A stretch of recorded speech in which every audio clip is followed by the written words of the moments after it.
Hi, I'm Steve Hassan, and I'm delighted to have with me my colleague Christine Marie Katas, a newly minted doctor in media psychology from Fielding Graduate University.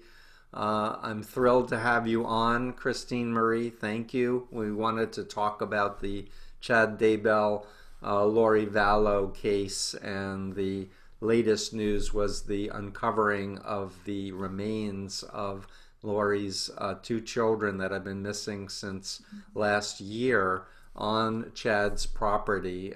Poor JJ and Tylee are in fact deceased, and it's such a shame. But thank you for joining me today, Christine. It's an honor. Thank you for inviting me. Great. But Christine, why don't you introduce your take on this and how you came to have a very unique perspective on this case? Absolutely. First of all, I came from an LDS background. I myself found myself in a situation where I was believing in something that when I look back on it now, I wonder how on earth could my brain have gone so wrong. In fact, that's how I originally found you. Hmm. I realized I was subjected to cult mind control. And when this case came out, a lot of people have reached out to me and said, Christine, can you maybe speak to Lori and see if you can help her understand what's happening to her or get her to talk? I offered, I called the police department and I called the reporters, but they probably had their own investigation and they knew where it was going to lead. And so they didn't take me up on that. But yeah, I can understand how somebody can change because it happened to me. Mm-hmm, mm-hmm. Yeah, and as many of the people who know my work, I was in the moon cult, and my family rescued me out, and I've spent the last 40 plus years learning about brainwashing and mind control and how intelligent, educated people from nice families can be lied to and can be subjected to a systematic social influence process that disconnects people from their own conscience, from their own values, and creates an alternate reality in their mind where, for example, I was in the Moonies and I came to be told by Moon that I thought was the Messiah, and the perfect man, sinless man, that democracy was satanic and we needed to create a theocracy to rule the world. Huh? And I got so turned away from my family, my friends, my religion of my upbringing, which was Judaism. So I've spent my life as a mental health professional helping others get out.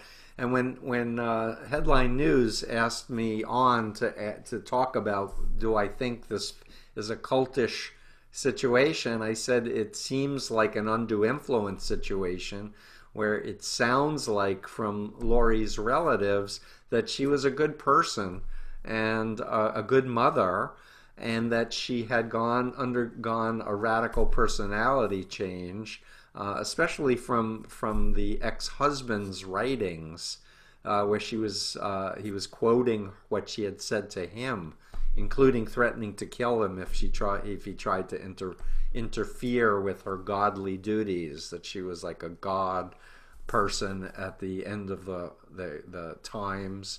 And there's all kinds of crazy beliefs that are in here, and we know Chad Daybell wrote, I think, 26 books, and he claimed to have revelations from the divine.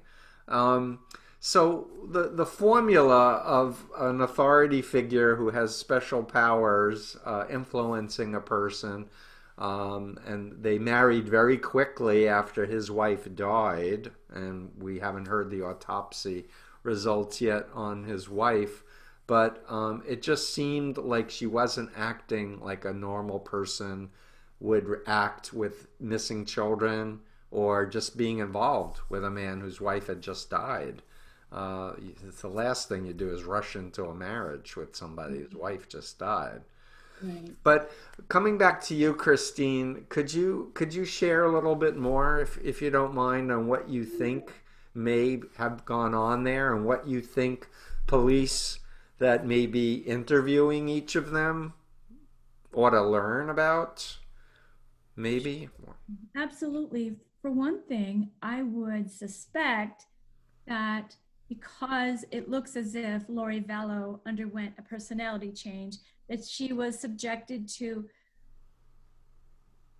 the influence of Chad Daybell because he was playing on her vulnerabilities, probably. Mm-hmm.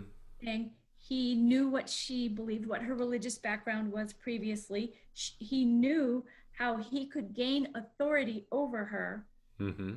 being, her foundation and her worldview, and his claim to be getting revelation. Mm-hmm.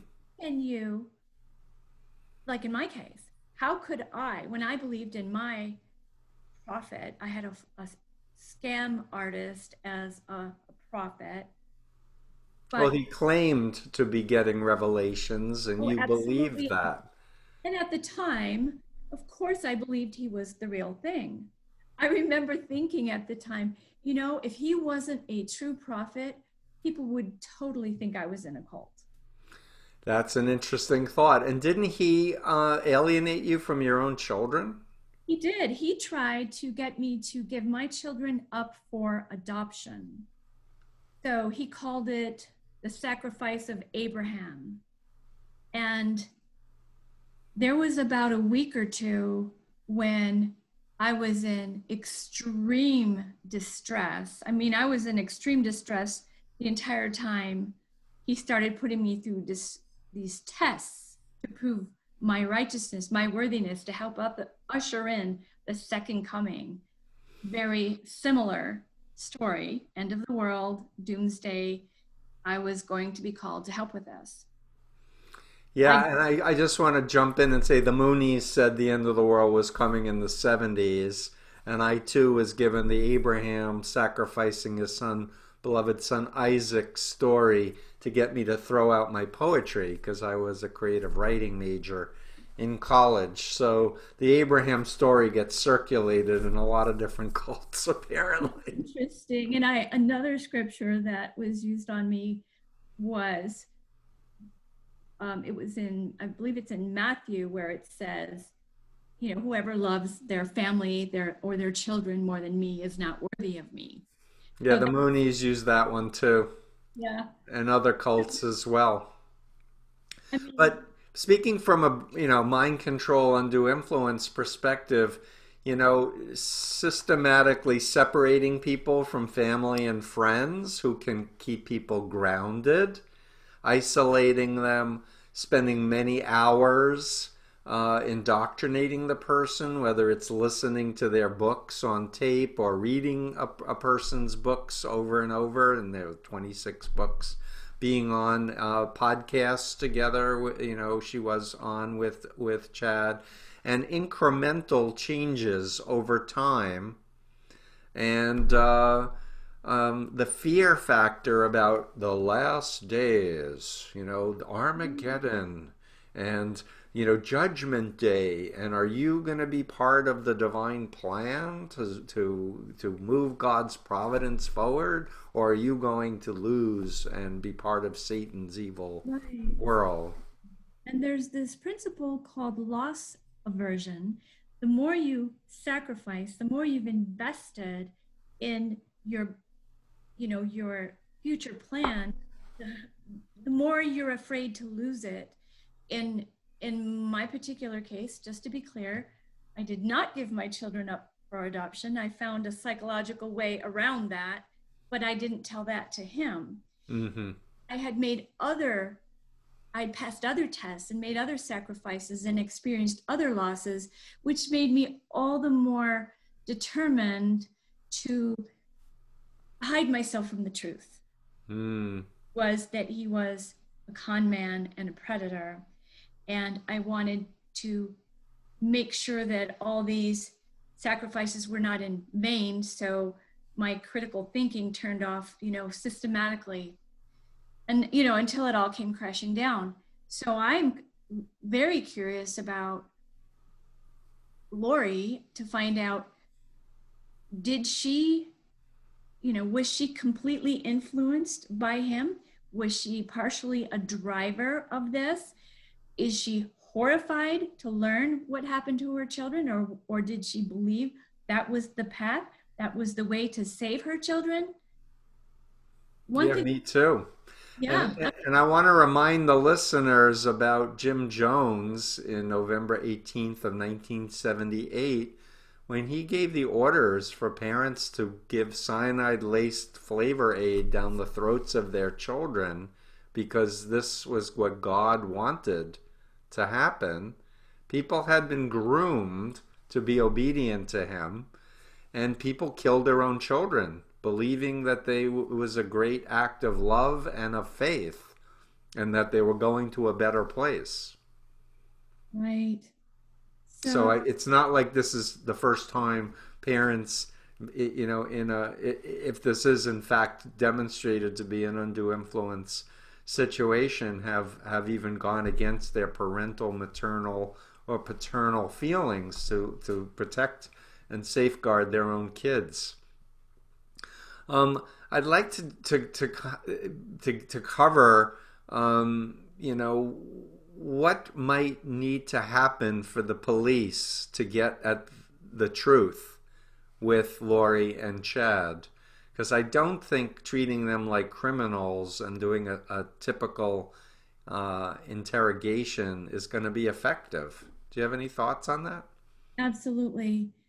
For one thing, I want to start by saying that my field of study is media psychology. And with all of the sensational media around this case, I would hope, first of all, that, that the authorities would see these people not as they're portrayed in the media. I don't know what's true and what isn't, but the fact is they are human beings with something that happened in their brains, which is not normal. What caused it? I don't know if Chad Daybell has psychopathic tendencies. I don't know if somebody deceived him and he was carrying out a mission by, by somebody posing as a divine messenger. I don't know, but I do know that this is not, when you are under undue influence, you are carrying out the will of your manipulator. Mm-hmm. Brain changes, and it's really not the real you. Right. In this case, I made sacrifices I would have never made had I not met these people, particularly my main predator. And I don't know, you know, the degree of culpability of Lori and her involvement. I don't know that, but I am suspect that if she was under his influence, that they would, I would hope that they would really dive into that, because she could have been just completely snowed by him and believing he was really speaking for God. Who in their right mind that really believes in God and truly believes that this man is speaking for God would question that? And Right. actually, mind you, will question it, but it is a strong urge. If you believe this man or woman is speaking for some divine power, there is an enormous imbalance of power between the believer Right. and the. Right. But I guess I want to call out the general universal principle of social psychology, which is the fundamental attribution error, which is a bunch of fancy words. But it means is that when humans are trying to understand other human behavior, they have an inherent bias in their mind to overestimate individual variables and underestimate social contextual variables or social influence variables.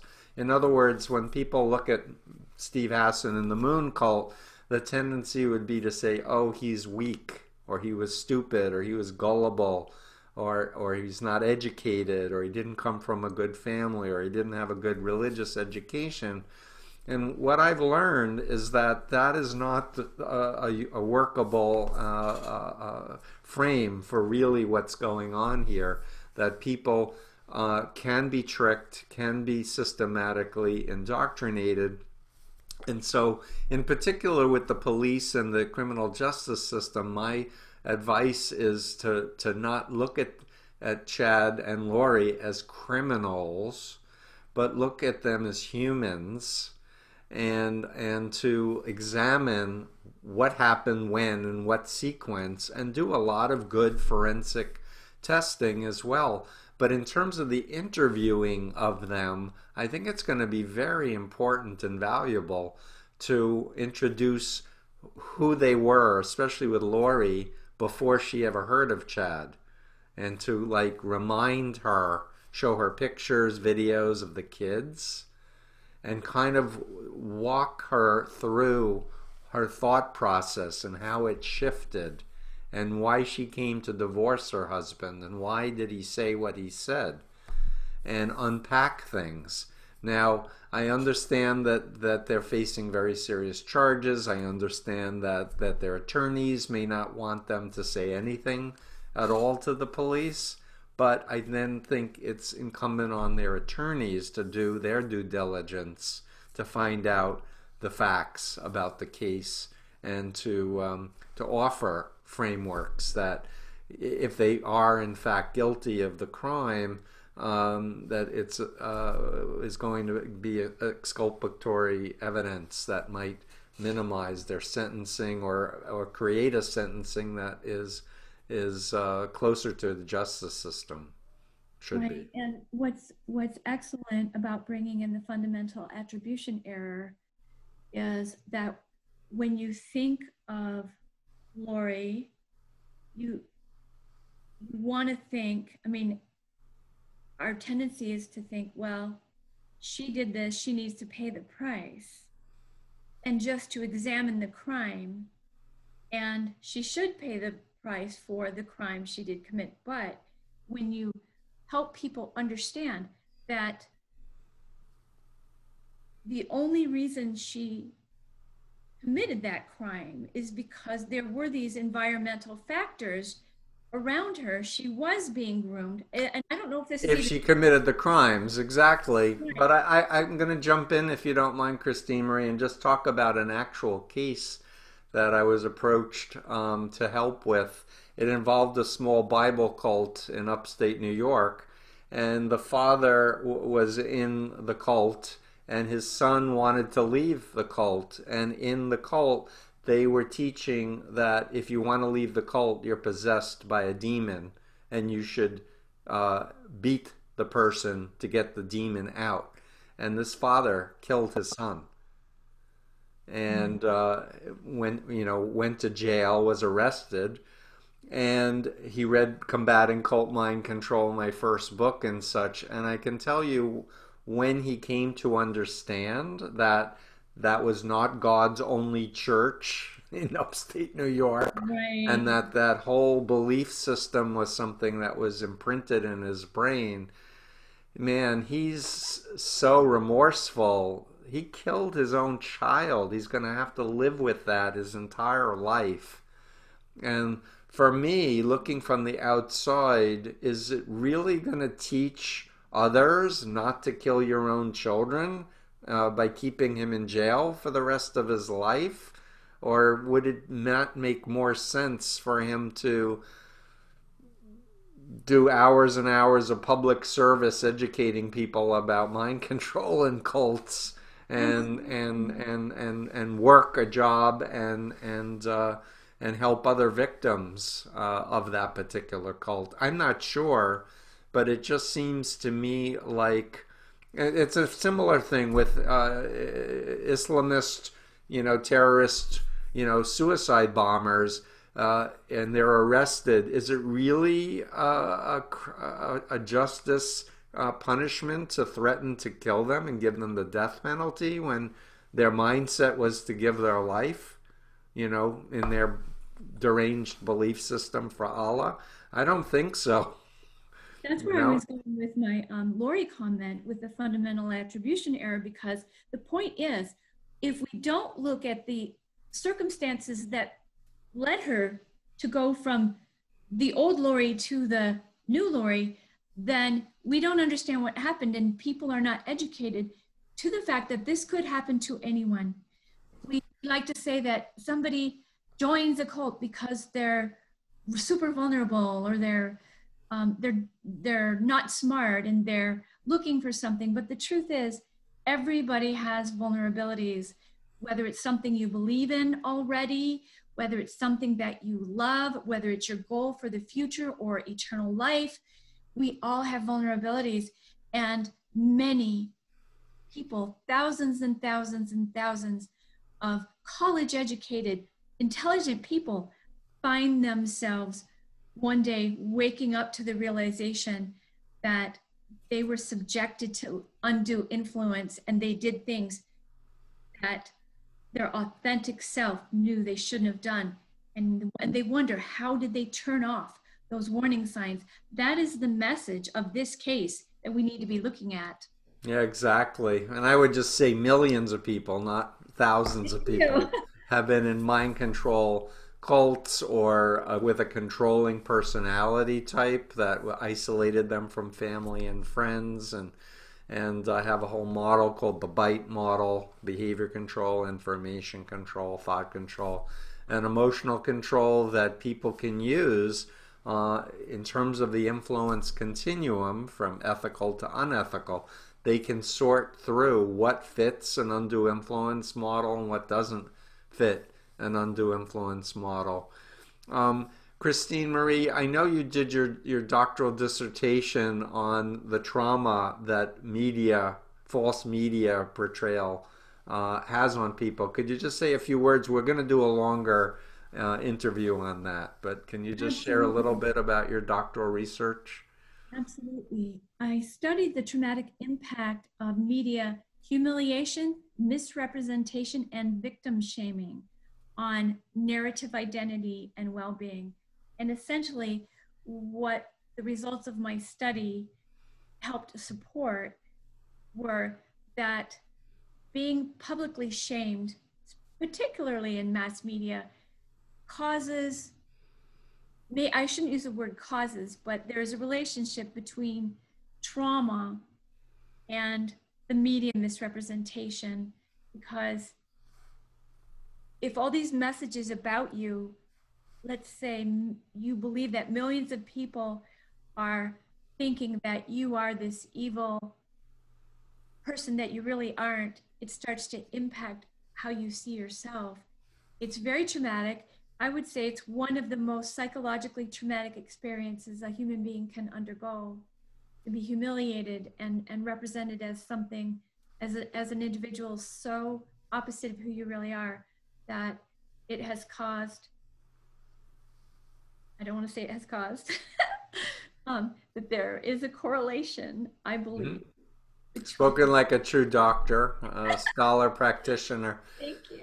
No, but with this media savvy world, social media and everything else, bullying online causes real trauma. And when people feel like people are spreading false rumors about them, doing videos and doing other things like that, it does have a negative impact. And I think the innovative media psychology department at Fielding is doing some really groundbreaking work. I think your work is brilliant to open up, to apply psychology in terms of the media and to also potentially give guidelines for ethical reporting Absolutely. of stories and what is fact and what is guesswork, etc.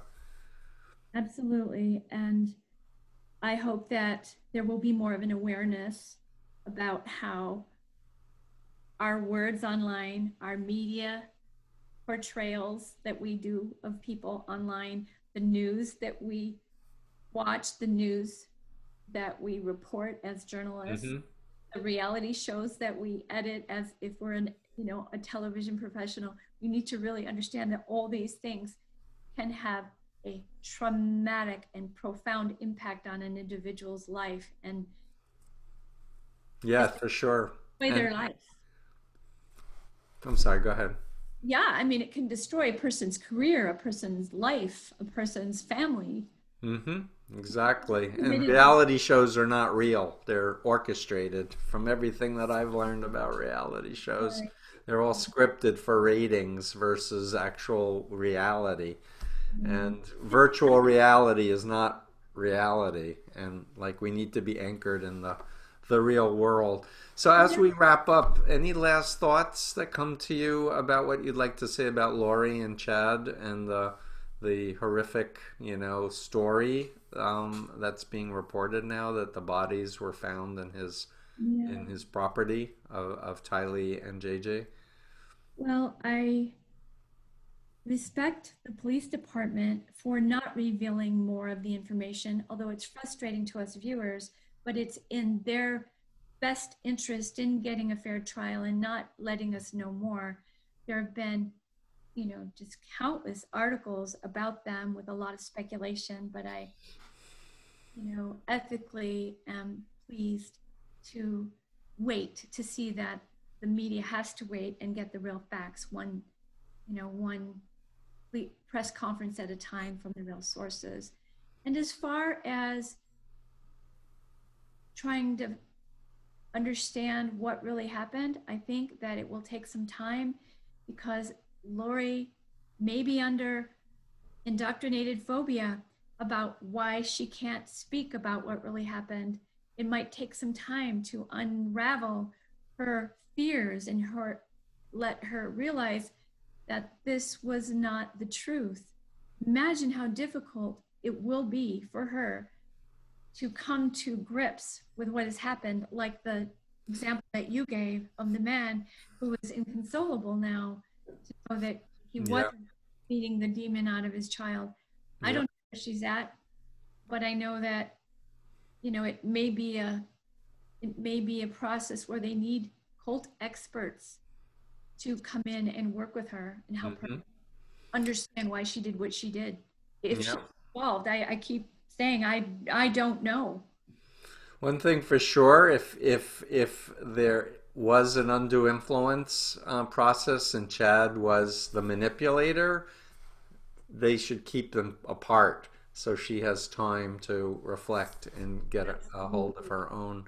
her own past and her own cognitive faculties and such. And I definitely would encourage the police to bring in family members and friends who genuinely know and care about Lori, because I think that will activate more of her authentic self, if my theory is correct. Um, Yes. and with that, I'm going to say thank you again, and we'll wrap up this interview, and hopefully we'll track this case, and more Thank you. knowledge and awareness will happen about the whole issue of undue influence. Thank So you for thank the you very much, Christine.